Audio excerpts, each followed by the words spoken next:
Hey everyone, it's Gabrielle Carolina from the Mod Podge Bookshelf, and you are back in my mailbox. Welcome.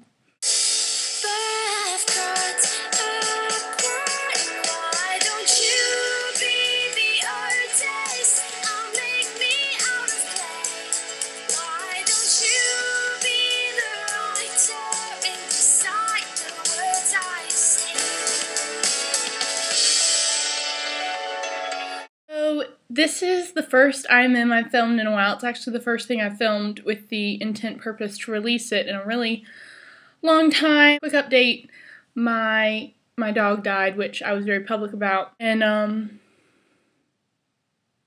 month later, my grandmother passed away from a massive brain aneurysm.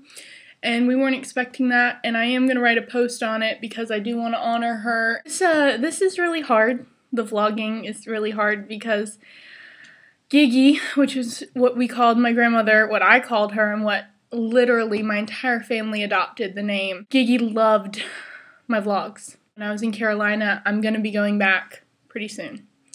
But when I was in Carolina, my mom and I were sorting through things. So I was trying to go through her computers for my mother.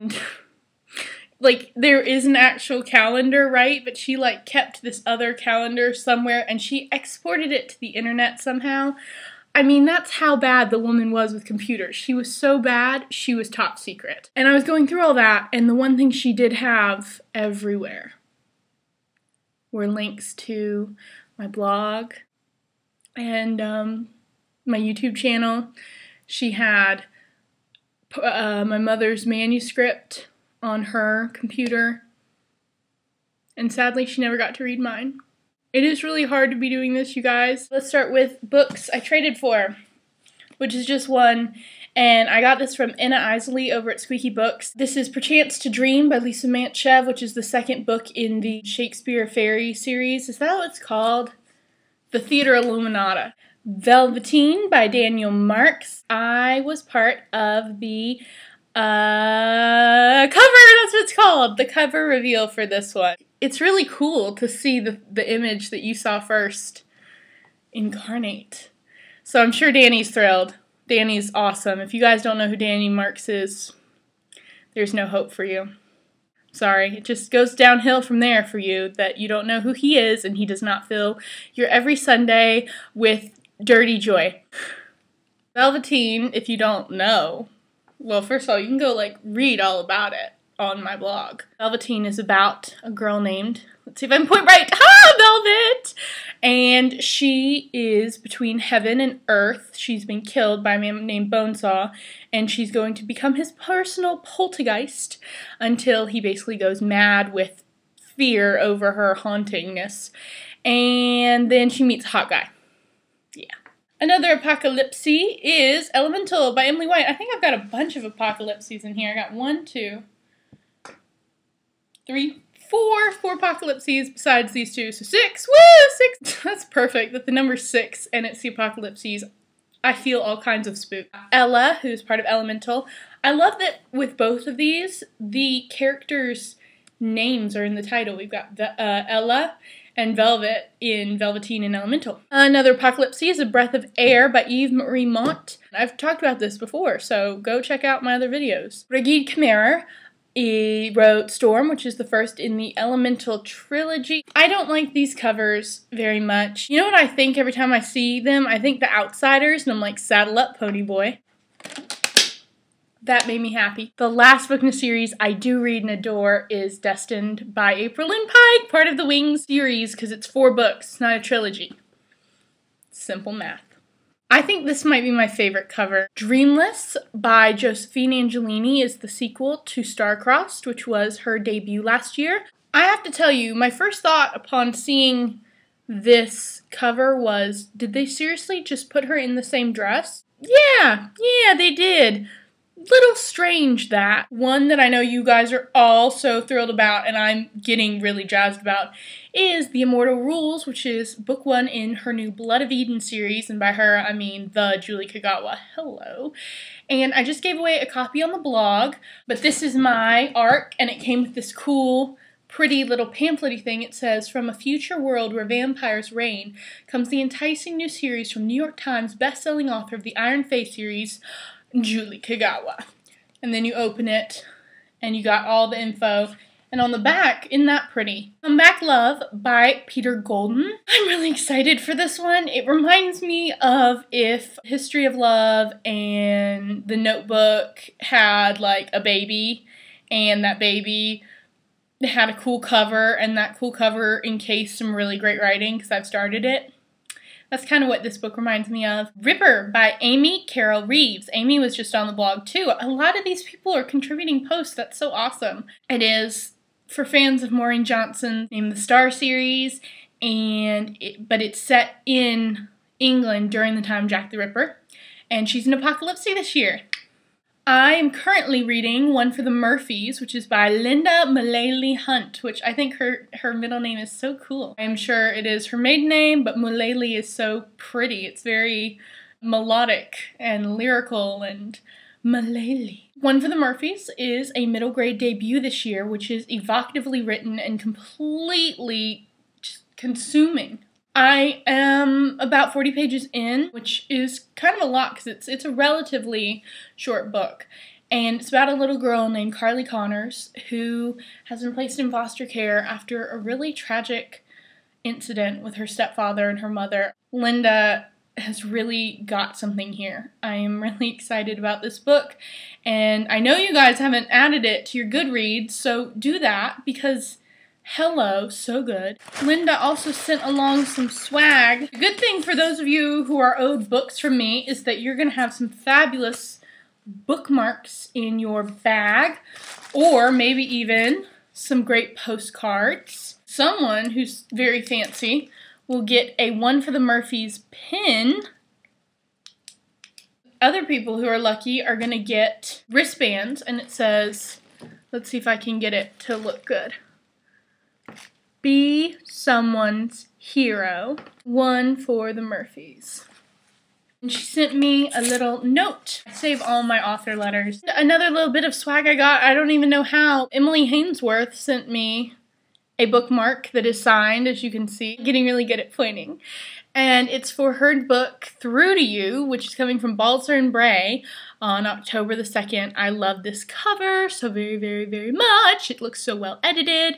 And Emily is also an apocalypse. So a couple months ago, I did this great, huge thing called the book buying ban. Okay, let me just tell you how it worked out in the end. The book buying ban was kind of a two-parter with the book purge. I got rid of all these books and I took them to a secondhand bookstore. I really like secondhand bookstores. I love trolling them. I spent like all day there after I turned in all my books and got quite a few. So here are all the books I bought. I hope you guys enjoy. Joan in Her Own Words. This is a collection of writings by Joan of Arc. When You Reach Me by Rebecca Stead. Honestly, the title just kills me. The Sky Always Hears Me and the Hills Don't Mind. That's gorgeous. I got Absolute Surrender by Andrew Murray. And yeah, I got Bright Star by John Keats. This is my first foray into Keats. I loved Bright Star, the movie.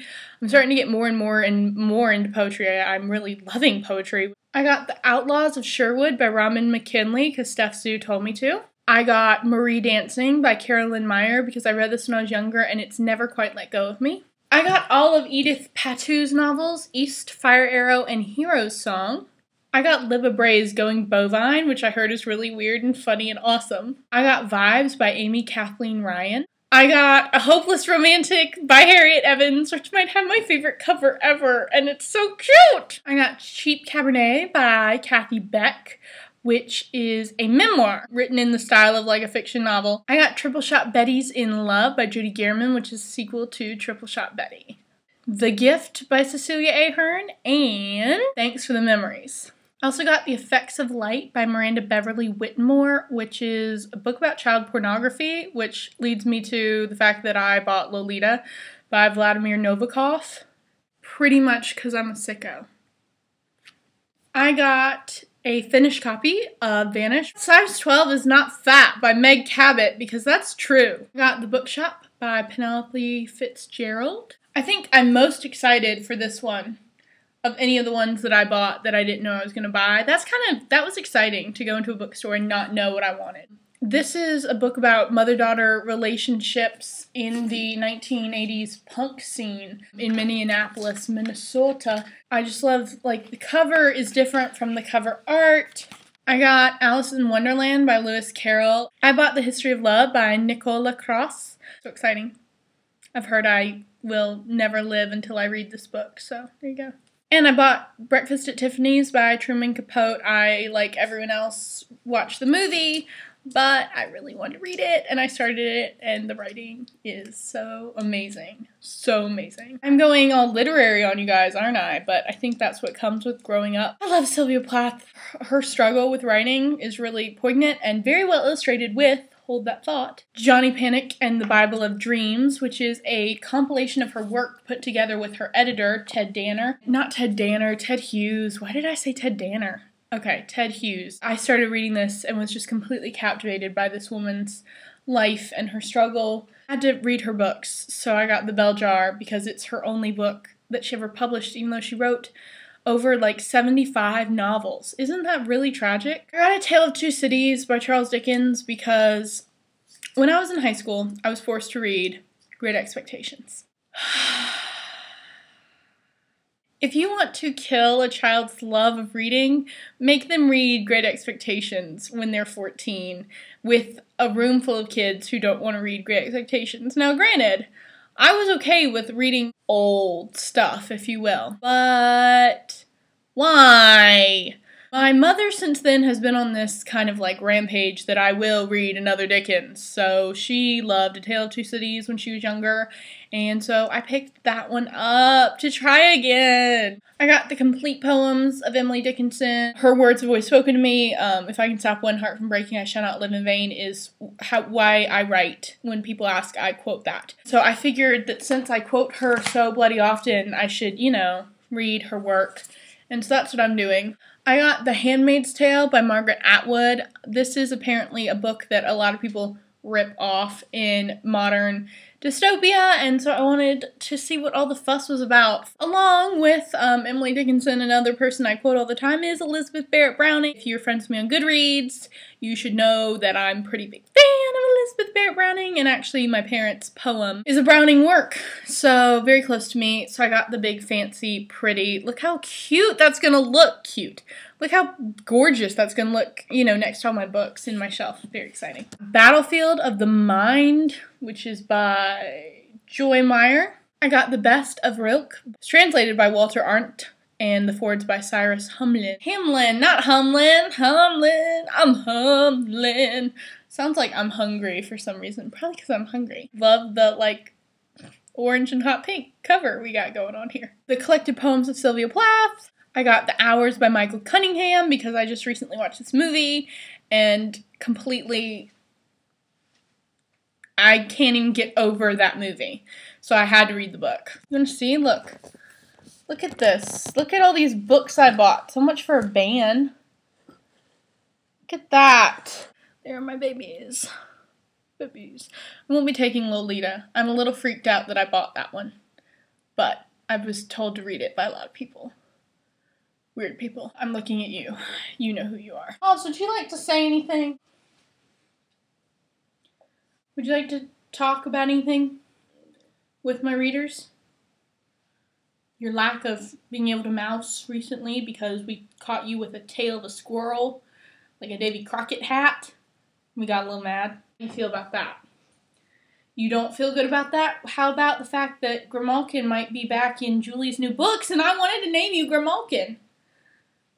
Don't want to talk about that either. Covered in the cat hair. Okay, so that is my mailbox. That took 46 minutes and 40 seconds. Oh, we gotta be done. Okay, bye!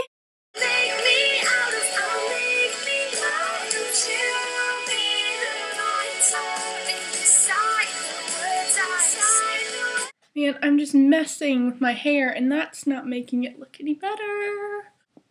The hair.